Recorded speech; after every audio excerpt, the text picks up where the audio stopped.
Tonight on CTV News, we discuss voter registration and preview an upcoming visit from the Governor of Colorado. Then we take a look at a new restaurant in Fort Collins and a club on campus that is full of circus fun. All this and more on CTV News starting now. Good evening, CSU and Fort Collins. Thanks for tuning in to CTV News. I'm Alexandria Clough. And I'm Grace Reeder.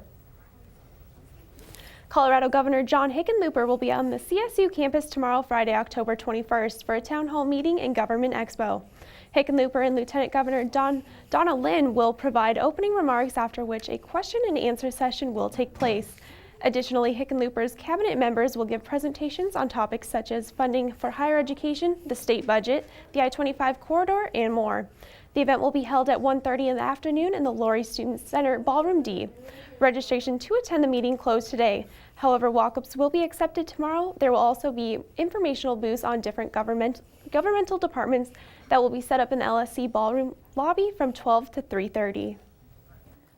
From October 24th to November 8th, the Laurie Student Center on the CSU campus will serve as a voter service and polling center for all of Larimer County residents.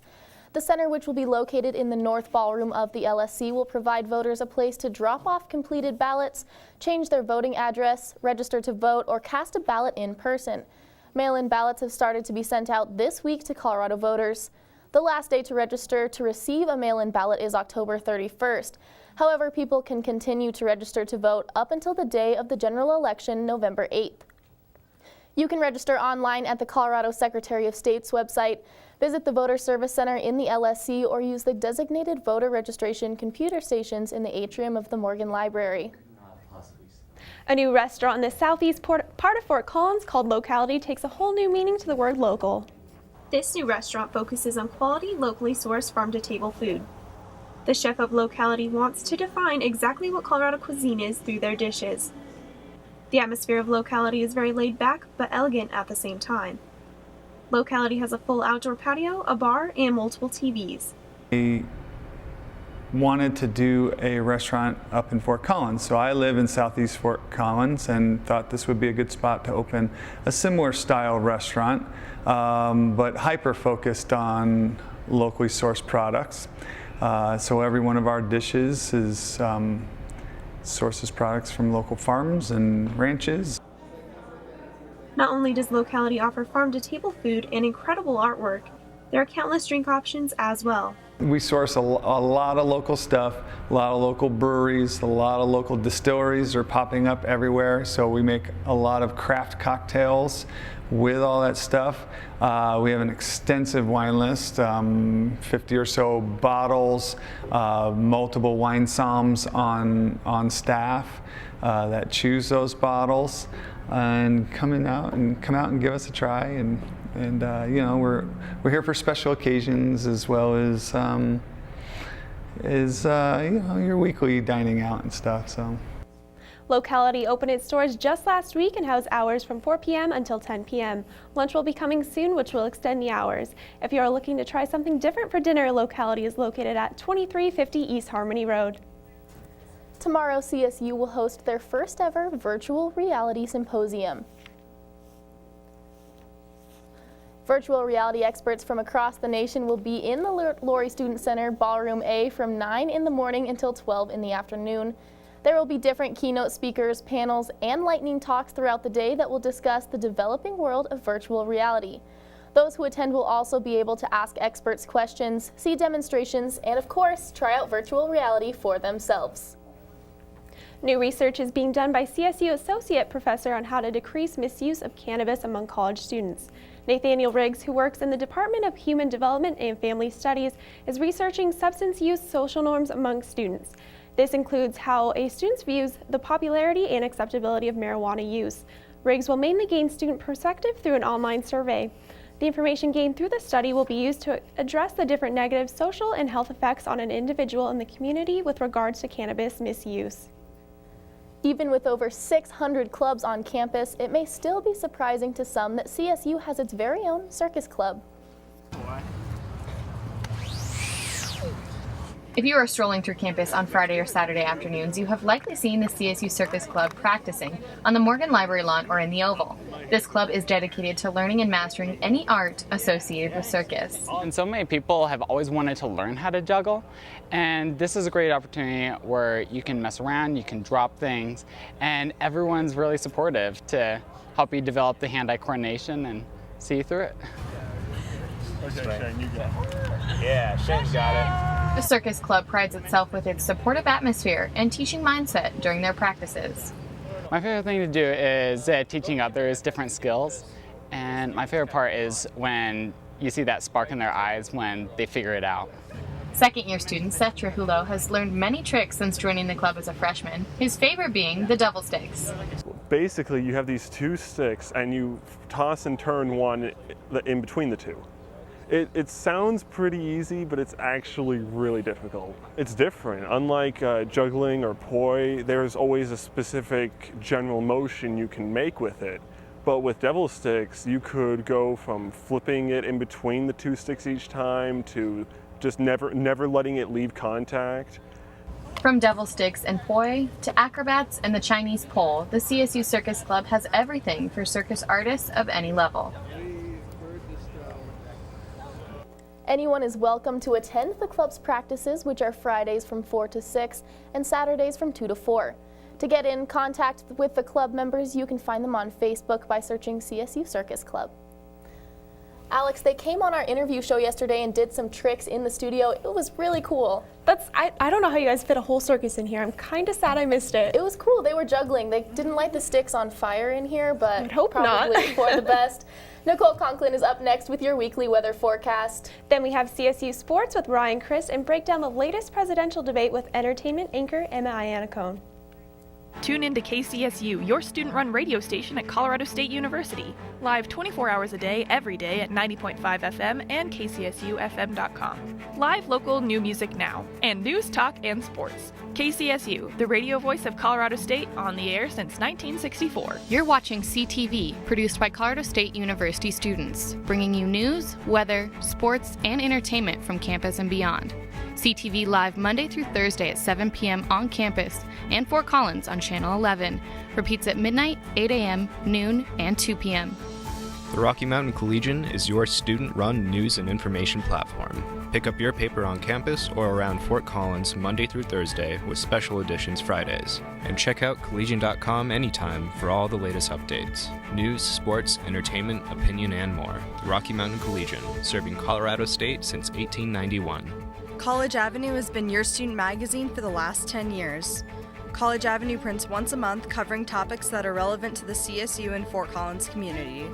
We also print special editions like the graduation guides at the end of each semester, the best of CSU each fall, and the orientation guide each summer. Look for us on racks around campus, off campus, or online at collegian.com under the College Avenue tab.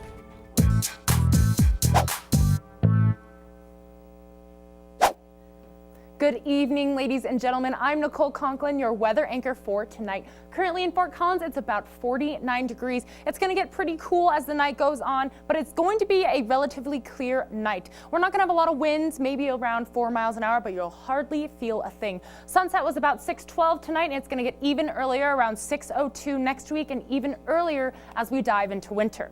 The state lows for tonight on the western slope. We have a low of 18 in Gunnison. That's one of our cooler temperatures. 32 Grand Junction and 24 in Vail. We are below freezing in a lot of this part of the state. On the eastern plains, we're a little bit warmer. 28 Lyman, 34 in Burlington, and a 32 in Lamar, right at freezing for this side of the state as well. Going up the I-25 corridor, 33 Pueblo, 36 Colorado Springs, 40 Denver, and a 35 in Fort Collins. So lucky for us in Fort Collins, it's not going to drop below freezing, but I still recommend to bundle up.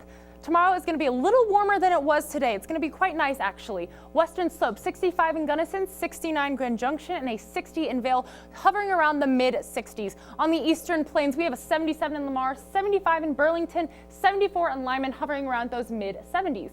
In Pueblo, we are at 79, nice and warm.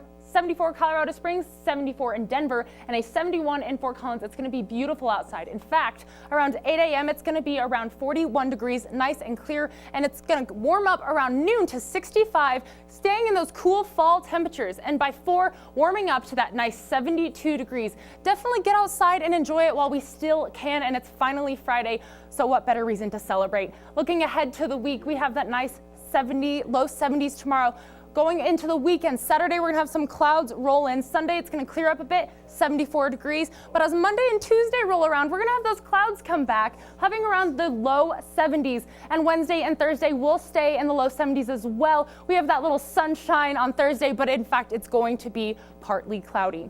That's all the weather updates I have for tonight, but stay tuned because Ryan Crist has the update in the world of Ram sports.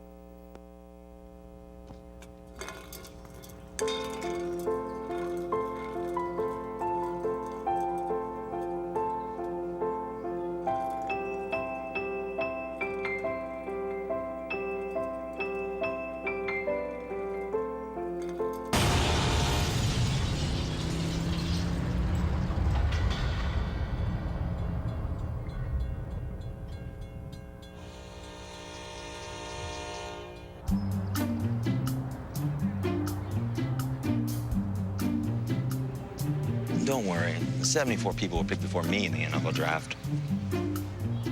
To fight childhood obesity, United Way and the NFL are helping kids play at least 60 minutes a day. Okay, time for the team obstacle course. Yay! What this place needs is more healthy kids. To get involved or donate, go to unitedway.org/play60. Now I get it.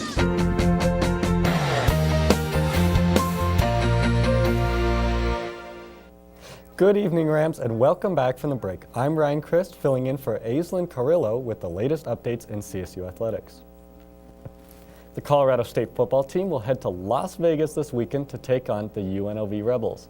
Both CSU and UNLV are currently ranked 3 and 4 in conference play and are just a few days away from finding out which team will come out on top and be just one win away from being bowl game eligible. Last year, it was CSU's running game that helped lead the Rams to their 49-35 victory. Running game worked great last year, and it seems like Bobo has recently found that running the ball is also clicking this year.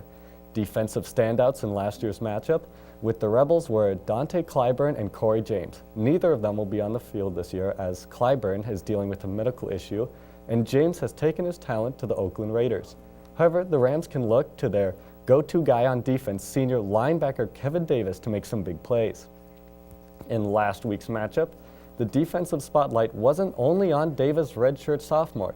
Josh Watson also had a phenomenal game against the 15th ranked Boise State Broncos, recording 8 tackles, and Davis, who accumulated 7 tackles with 2 for loss. Moving on to the offensive side of things, if the Rams play with the aggression that they had in the fourth quarter of their game with Boise, they could take another win to their record. Now that the quarterback, Nick Stevens, has last week an intense game under his belt, the Rams can hope he takes all that he has learned and execute it this weekend against UNLV. Hopefully he'll practice it well, like I thought he practiced well. He practiced well today. We give him confidence, to go out and make the plays on Saturday, because we've got to be able to throw the ball. I don't know what the exact numbers were, but we got to be able to throw the ball consistently early. The Rams have had a lot of success so far this season, and with their 2 wins last weekend, they can remain undefeated in conference play. These 2 wins had a deeper significance just than adding to the Rams' records. CSU's win over Nevada marked Coach Tom Hilbert's 500th career win here at CSU.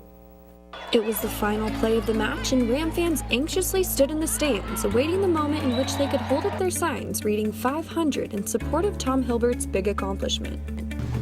It was very touching. I'm proud of what my career has been like here, and I think I have 500 wins because I focus on them 1 win at a time. One person in particular got to be a part of Hilbert's achievement in a very special way, once being a CSU volleyball player herself and now coaching on the sidelines. It's awesome just to be a part of the history that is CSU and the legacy that Tom has built here. Tom's just a really great person and a really great coach. So to be able to be a part of his 500th win is really awesome. Like just seeing all the fans stand for him, all the players clapping for him, he really deserves it. This place is a great place to be a volleyball coach, and people are thanking me after the game for being here for as long as I have. I'm the one that's blessed because this job and this city, this university, and everybody surrounding the program, this is one of the best places to coach in the country. 500 wins later, and Hilbert first and foremost recognizes his team. I've won 500 matches here, and I haven't served a ball yet. You know what I mean? I haven't hit one, I haven't passed one. That's all done by players, so I should be bowing to them, to be quite honest. You know the legacy Tom has coming here. A lot of people have heard his name, like coaches back home knew who he was, and being able to like keep that legacy up for him and just for everyone else on the team, it's an awesome thing in itself. It's a great place to coach. I'm happy I've been here this long, and let's get 501. The Rams are now at 501 wins by the end of the weekend. It could be up to 503 as the CSU volleyball team just started its match against Jose State, and Saturday it'll take on Fresno State. The Rams defeated both the Spartans and the Bulldogs in all 4 games of last year, with 3 of these being sweeps. Looking forward to next week, the Rams will be away yet again. However, this will make a quicker trip to Wyoming for the infamous border war. After the loss of preparation, the women's swimming team and diving team is finally in season. Coming off its win over Nebraska Omaha, the Rams are looking to come out on top again as they face Denver in Denver. The Rams did end up taking the loss last year in the competition with the Pioneers, but with this year's new talent, the CSU can hope to turn things around and keep the win streak going. As for the weekend ahead, Colorado State Athletics has a lot going on. With both football and volleyball away, Ram fans can look forward to attending the swim meet this Saturday in Denver, or the tennis match Sunday, which will be held here in Fort Collins. As always, remember you can get the full coverage of all your CSU sports by going to thecollegian.com and clicking on that sports tab. Well, that's the latest in sports, and with Emma Iannacone is coming up next with entertainment. Morning, Gary. We are GetSchooled.com. You want a college education, don't you? You know you do. That's why we're here. We're free and here to guide you through every step of the way, starting with attendance. Gary, financial aid forms.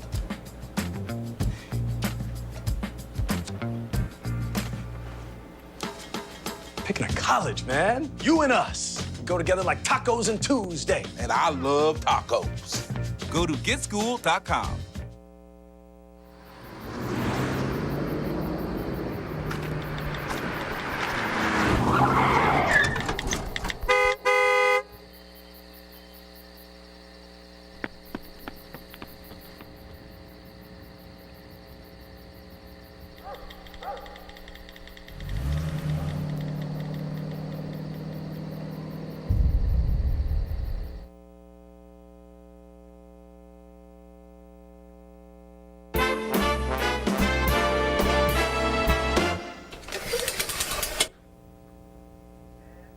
Good evening, Rams, and welcome to my favorite part of the week, Thursday night entertainment.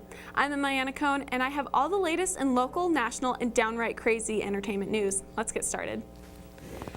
Last night was the final presidential debate between Donald Trump and Hillary Clinton. The topics discussed were immigration, the Supreme Court, and the candidate's fitness to be president. However important these topics were, there were a few things that seemed to outshine the candidates' proposed policies. For instance, Clinton's all-white pantsuit stood out to the audience, and not in a very popular way. Some described her as the North Korean version of Nancy Myers, while others said she looked more like a supreme being from our genderless future. I'm not entirely sure if that's a compliment or not. Some people were upset that Clinton wasn't wearing an American flag pin, but I'm guessing that's because it would have messed up her Mr. Rourke costume from the Fantasy Island. Trump left us all in anticipation when he was faced with the question of whether he would accept the results of the election. Trump said, I will look at it at the time. I will keep you in suspense. So no, he did not answer the question, but are we really surprised? Earlier today, he gave a more specific response at a rally in Ohio, saying that he would only accept the results of the election if he won. That's the same response I give when I register for courses. I will only take this class if I get an A. I guess we'll find out if Trump will accept the results come November 8th, but I'll have to wait to see if I'm taking personal finance until after finals. Moving away from politics into something more sweet and less sticky. Old Town Fort Collins is home to many local restaurants, but none quite as historic as the Silver Girl Cafe. Old Town Fort Collins has a very rich history, and the Silver Girl Cafe is no exception to the century-old tale of thriving local businesses. The cafe is Northern Colorado's oldest restaurant and has been serving breakfast and lunch to locals for over 80 years. The location on 212 Walnut Street was purchased for $140 and was originally known as You Need a Lunch Cafe. When Flossie Widger became a partner, he decided it was time for a change. And in 1933 is when it became the name of the Silver Girl Cafe. The name came from a hungry artist who was asked to paint the glass in front of the building in exchange for a pork chop dinner. John, my partner, bought the business, the Silver Girl Cafe, back in 1979. And then as the rooms came up for sale, he just kept buying them, so that's how it got so large. It's actually 5 buildings. If you don't recognize the name of the cafe, maybe you'll recognize their famous cinnamon rolls. John, back in the 90s, was when he started, that's when he started working on cinnamon rolls and trying to have something sweet that, another option for breakfast and stuff like that. They've won years and years of the Fort Collins Best Cinnamon Roll Awards. The demand for the sweet treat is so high that they began to produce an estimated 10,000 cinnamon rolls a month. On any given Saturday night, they make almost 400, 500 cinnamon rolls, so. The Silver Girl cinnamon rolls are a traditional breakfast for many Fort Collins families on Christmas morning.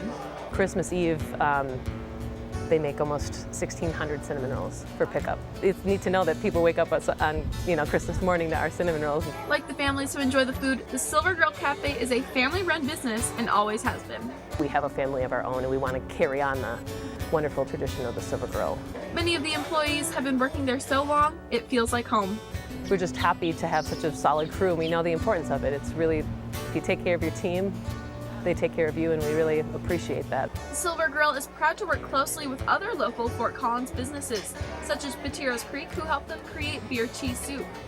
They even collaborate with Odell's Brewing Company. Today I dropped off the syrup for making Sensation Ale beer with Odell's. So they're brewing tomorrow. They'll brew the beer with cinnamon rolls in it, and then I make a special syrup that's like a caramel syrup for it, cinnamon caramel syrup. And that'll release in November. So I think it's our 4th year doing that as well. The beer does not last long, so get in and try it before they run out. If your mouth is watering like mine is now, then go try out the cafe for brunch this weekend. Might I suggest getting a delicious glass of fresh squeezed orange juice while you're there. Nobody likes pennies, but one bank is trying to change that. Detroit's Alley Bank has placed 100 fake pennies across the United States that are worth $1,000 each. They're calling them lucky pennies. The coins look just like real ones, except instead of Abe Lincoln's face, you see the bank's logo. The campaign is meant to promote saving among individuals, even in the smallest amounts. I've always been made fun of for picking up loose change on the sidewalk, but not anymore. I'm gonna be rich. Imagine what I could do with $1,000. I could pay for 1/5 of a semester here at CSU. Nintendo announced their newest console earlier today. The tablet, named Switch, has detachable controllers that can dock to your TV. It's meant to combine your home gaming system to your portable one. So now you can play Legend of Zelda everywhere you go. It even has a kickstand for more convenient entertainment, as long as it has a single-player Super Mario game. Wait, it does? Yes! Finally! Well, that's all the time we have for tonight. I'll see you next week, and hopefully I'll have found one of those lucky pennies. Have a good night, Rams.